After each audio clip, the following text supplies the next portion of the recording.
You took up a role in Softbank as a CFO and then as a president. Once you had crossed 50, right? So I imagine people are usually looking for more easier roles when they reach that milestone in life, right? What motivated you to take that role? I stumbled on it, and I described that in the book. One of my closest friends and someone I have tremendous respect for professionally, Nikesh Arora, who's now the chairman and CEO of Palo Alto Networks, and he joined SoftBank as the anointed successor to Masayoshi's son, and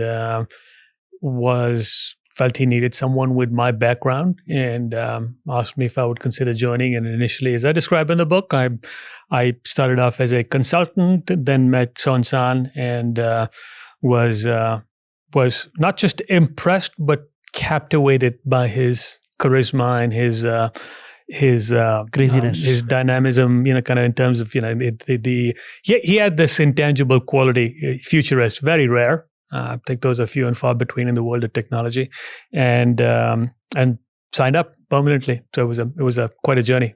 So there are three main characters in this book. There's Alok Sama, that is you. There is Nikesh Arora, and this is Masayoshi-san. Yeah. How do you describe these three characters, and if you have to summarize them, and the overlaps between them and the conflicts between them? Well, it's a memoir, and Nikesh, a lot of people feature my parents, my wife, etc. But you're right, in as much as Nikesh is a very prominent part of the story. And I think the standout quality about him, from my mind anyway, is his processing power, analytical horsepower, and maybe I over-index in terms of how I rate that as a quality. It was just absolutely awesome. It was just a pleasure to work with him. If you were in a room with him and you were keeping pace with him, you felt that made you feel good. And the few occasions when I was able to be slightly ahead of him, I took a lot of pride in. So he was crazily smart. Son-san is different, extraordinarily intelligent in terms of processing, analytical, mathematical. But he had this intangible quality, which I referred to earlier, which you don't very often see, which is he was a true futurist. I think that whole, visionary, that expression is thrown around a little bit too loosely, but Son-san is the real deal, I should say. Because, take AI, for example. It's all hype right now. Everyone's talking about it. He was talking about it in 2014.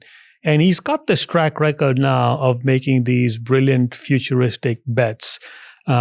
Whether it's smartphones or the internet for that matter, that 2000 is when he became the richest man in the world and kind of first erupted on the world stage. So he's got this track record of getting these mega tech trends right. And those are the standout characteristics I'd throw out about those guys. And as for me, I'm a kind of a lifelong learner, 17, 16 years at Morgan Stanley. I survived there. Banking can get quite boring. I kind of reinvented myself doing different things every few years. And the SoftBank journey, likewise the same. Writing was an ambition that I had for a long time, kind of working out a completely different set of muscles. Where does Masa, if you think you have worked with him for 5 years, get his motivation from? Because he's comes from Japanese culture. You describe him, how he respects the Japanese warriors, right? There's a particular seating order at the table. Yeah, so a lot of those are Eastern norms. It's important one of the keys to understanding him, I think, is he's not really Japanese. He's Korean. And for those among your audience in India who may not be familiar with this, it's being Korean in Japan is the equivalent of what hopefully I'd like to think things are better, being almost an untouchable. You were second, third class, whatever you want to say it. It just was not a happy position to be in. And his father had to deal with that, and Son-san himself had to deal with that. And I have to believe that's part of what shaped him. But he was very un-Japanese. But at the same time, you're right, he had this Japanese idol, Ryoma, this idealist Japanese samurai warrior who wanted to change the world. And was a real role model for Son-san. And some of the norms, cultural norms, how people sit, how they conduct themselves, the fixation on hygiene, on politeness, on punctuality, those are all very distinctively Japanese traits, and almost all without exception, at least for me, positive, right? I mean, you look at the people often wondered through COVID why are infection rates so low in a congested metropolis like Tokyo. I could explain it very easily. I mean, I actually talk about this in the book. You could spend a day in Japan and not really touch anything. I mean, other than my Apple devices, I didn't touch anything. Doors open themselves. You don't really shake hands with people. You bow. Very Japanese characteristics. There's